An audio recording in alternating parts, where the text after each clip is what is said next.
नमस्कार मित्रांनो, श्री स्वामी समर्थ. मित्रांनो, जेवढे कोणी स्वामी सेवेकरी असतात तर प्रत्येक स्वामी सेवेकरी हा स्वामीचरित्र सारामृत या ग्रंथाचं वाचन पारायण करत असतात. तर तुम्हीसुद्धा जर स्वामीचरित्र सारामृताचं पारायण करत असाल किंवा ग्रंथ वाचत असाल तर ही चुकूनही करू नका. हा नियम जो मी सांगणार आहे व्हिडिओमध्ये तो प्रत्येकाने नक्की पाळा, तरच त्या सेवेचं फळ तुम्हाला मिळेल. तर चला सुरुवात करूया आजच्या व्हिडिओला. आणि आजचा खास विषय स्वामीचरित्र सारामृत पारायण करण्याचा नियम आणि ते पाळण्याचे फायदे. मित्रांनो, प्रत्येकजण कोणत्या ना कोणत्या देवासाठी पूजा प्रार्थना करत असतो. तसेच स्वामींची आपण पूजा प्रार्थना करत असतो, स्वामींचे पारायण करत असतो. स्वामींच्या पूजा पण घरातून किंवा मंदिरात जातो किंवा मठामध्ये जाऊन आपण करत असतो. आणि सगळ्यात महत्त्वाचं म्हणजे पारायण श्री स्वामी चरित्र सारामृत वाचताना देखील याचे काही नियम आहेत. ते नियम देखील पाळणं खूप गरजेचे आहेत. तर ते कोणते आहेत नियम व ते कशा पद्धतीने आपल्याला पाळायचे आहेत याबद्दल आज आपण आजच्या व्हिडिओत जाणून घेणार आहोत. तर स्वामी सेवेकरी असाल तर नक्कीच तुम्हाला आजचा हा व्हिडिओ किंवा आजची माहिती कामी येईल. तर आपण कोणताही एक महत्त्वाचा नियम आहे जो पाळायला पाहिजे. तर आपल्याला माहिती आहे परब्रह्म भगवान श्री स्वामी समर्थ महाराज हे पूर्ण ब्रह्म आणि अनंत कोटी ब्रह्मांड नायक आहेत. त्यामुळे प्रत्येक गोष्ट ही स्वामी महाराजांनीच निर्माण केलेली आहे. प्रत्येक वस्तूत व प्रत्येक ठिकाणी परमेश्वर आहे असं आपला धर्म आणि संस्कृती सांगते. पण स्वामी सेवा ही स्वामी महाराजांना सर्वसाक्षी सर्वेश्वर मानून करत असतो. म्हणजे काय ना मित्रांनो, की स्वामींनी हे जग निर्माण केलं आहे. सगळ्या गोष्टींमध्ये स्वामी आहेत. माझ्यात आहेत, तुमच्यात आहे, शेजारच्यात आहेत, एखाद्या वस्तूत आहेत, एखाद्या झाडात आहेत, सगळीकडे स्वामी आहेत. तेव्हा स्वामी सेवा करताना स्थळ, काळ आणि वेळेचं कसलंही बंधन आपल्यावरती राहत नाही. पण जे जरी जितकं सत्य असलं तरी तितकंच आपल्याला इच्छित कार्यपूर्तीसाठी, इच्छित कार्य पूर्ण होण्यासाठी जर आपल्याला संकल्पयुक्त पारायण करायचे असतील किंवा संकल्पयुक्त एखादी सेवा करायची असेल तर आपल्याला काही नियमांचं पालन हे करावंच लागतं.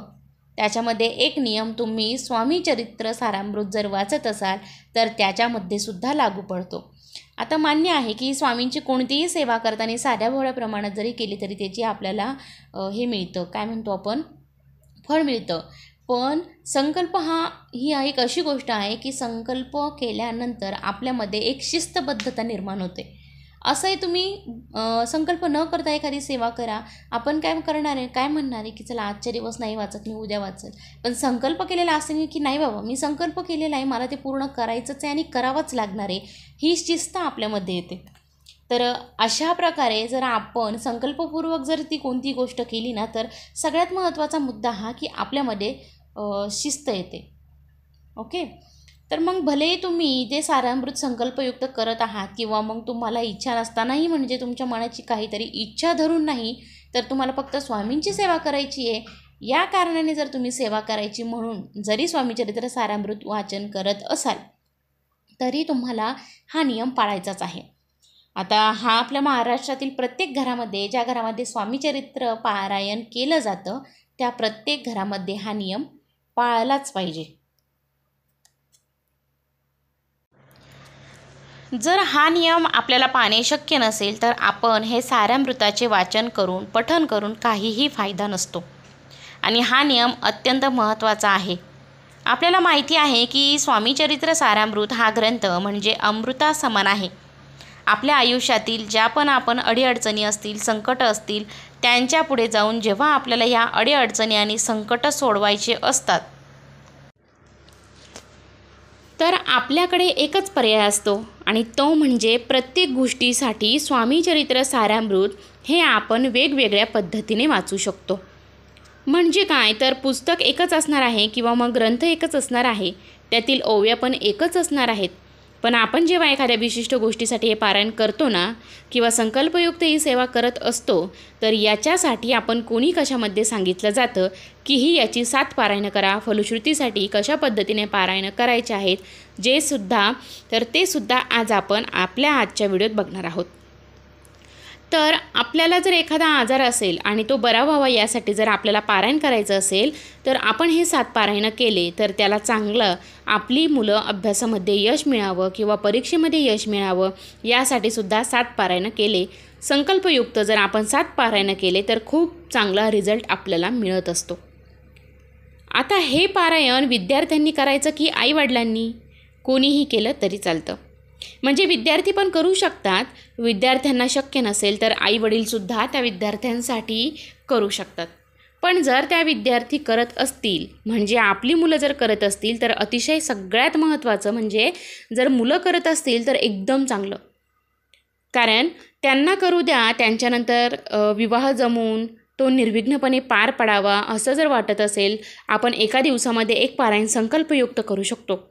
त्याच्यानंतर नोकरी मिळवण्यासाठी किंवा मग व्यवसायामध्ये यश मिळवण्यासाठी सुद्धा आपण स्वामीचरित्र केले तर त्याचा खूप चांगला फायदा होतो. त्याच्यानंतर आपल्या स्थावर मालमत्तेची अडकलेली कामं जर पूर्ण करायची असतील तर तरीसुद्धा आपण 7 पारायणं करायचे. हा पाठ करताना आपण नेहमी श्रद्धापूर्वक करावा आणि त्याचबरोबर आपण याचा संकल्प केला तर त्याचा चांगला फायदा मिळत असतो. म्हणजे आपण कोणतीही सेवा करताना ती संकल्पयुक्त करायची आहे. आता तुम्ही या सेवा करताना तुम्हाला कोणता नियम असतात का किंवा कोणते नियम पाळले पाहिजे का? तर हो, असं काही नियम आहे की जे आपण पाळायलाच हवेत. मांसाहार जो प्रत्येक सेवेमध्ये प्रत्येक पूजेमध्ये वर्ज्य मानला जातो. माणसाने इतकं मोठं पाप उठलंच नाही. आपण जेव्हा मांसाहार करून एखादी जर पूजा करत असेल तर ती पूजा कधीही सफळ होत नाही किंवा मग त्या पूजेचा फरकही कधीच मिळत नाही. त्याच्यामुळे आपल्या घरामध्ये तुम्ही कितीही देवपूजा करत असाल, कितीही देवदेव करत असाल तरीसुद्धा तुमच्या अशा पद्धतीने सुद्धा याचा पाठ करू शकतो.